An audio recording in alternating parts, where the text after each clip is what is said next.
In 1941, the German invasion had badly disrupted the Soviet industry.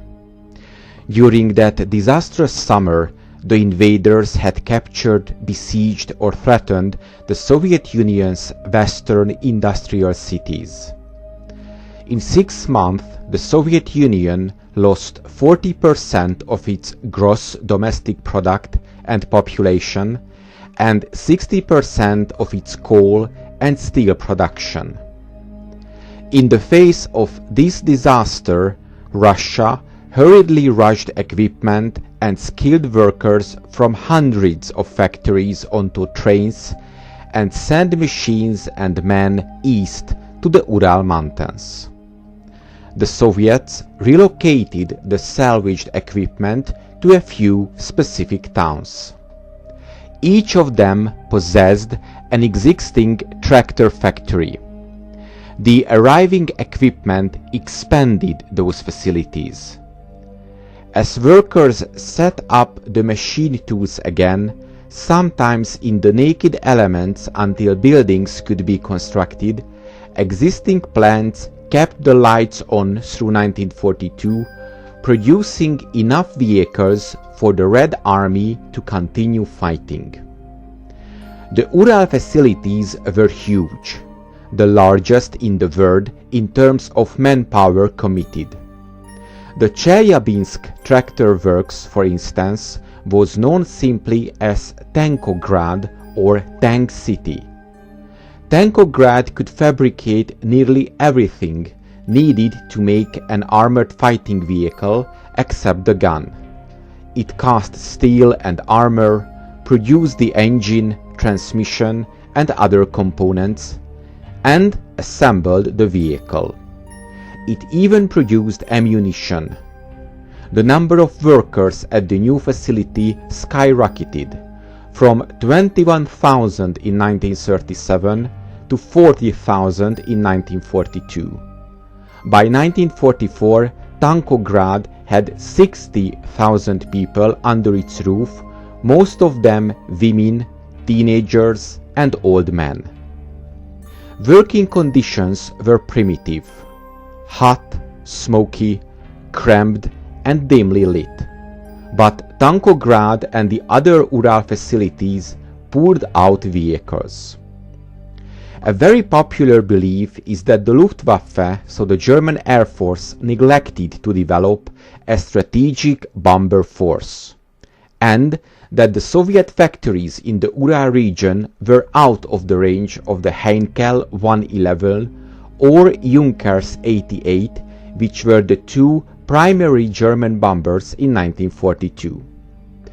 According to this theory, the Germans knew that the region behind the Urals was an important military target, but they did not have an aircraft to attack it. But this is not true. The Luftwaffe could have attacked the Ural factories in 1942 with the Dornier 217 bomber. The Dornier 217 had a much larger bomb load capacity and had much greater range than any other German bomber. It could carry 4,000 kilograms of bombs, and its range with auxiliary fuel tanks was 3,000 kilometers. The first two bomber wings to receive the Dornier 217 were the second group of the Kampfgeschwader, so Bomber Wing 40, in March of 1941, followed by the first, second and third group of Kampfgeschwader 2 later that year. At first, these units based in the Netherlands were used to carry out mine-laying and anti-shipping operations over the North Sea. Later, however, the Dornier 217s of the Kampfgeschwader 2 took part in attacks on British cities. So the truth is that from the middle of 1941, the German Air Force had approximately 100 long-range modern bombers in the Western Front. All of them were used to attack British cities and harbors. I would like to repeat the fact that from the easternmost German airfields in the Soviet Union, the Dornier could have reached all the Soviet tank factories in the Ural Mountains with an auxiliary fuel tank. When the German military high command realized that they will not be able to finish the war in the near future, they could have relocated the previously mentioned 2 German bomber wings in January of 1942, and instead of bombing British cities with minimal success, they could have attacked the Ural tank factories from early 1942 until late 1943. Given the complete absence of Soviet air defense east of the Volga River, it becomes clear that even a small force, a few squadrons, could have brought success and significantly reduce the level of production. But the most interesting fact is that even the Heinkel 111 could hit the Ural. Although the maximum range of the aircraft was 2,000 kilometers, it could be significantly increased with fuel tanks. Sonderkommando Bleich, or Special Command Bleich, was a German unit consisting of only 1 Heinkel 111 medium bomber, supported by 2 transport aircraft.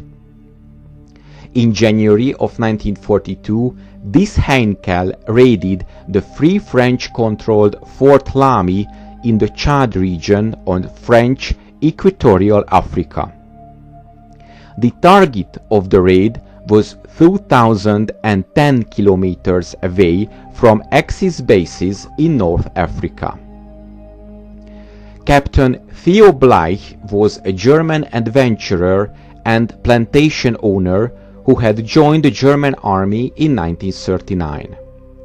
Bleich understood the importance of Fort Lamy as an overland transport and communication route from the west coast of Africa to the Nile, as well as an assembly point for Allied operations against Libya. Bleich proposed the capture of Fort Lamy to safeguard the northern border of Libya. When his suggestions were dismissed, he proposed that it should at least carry out a bombing raid. This idea was approved by General Erwin Rommel. The Heinkel 111 took off from Campo Uno at 8 o'clock on the 21st of January 1942, but experienced bad weather contrary to the weather forecast. The aircraft had been loaded with 4,500 liters of fuel. At 2 p.m. the Heinkel reached Fort Lamy. Being so remote, the airfield and supply depot had absolutely no air defenses. The Heinkel crew made only 1 bombing run.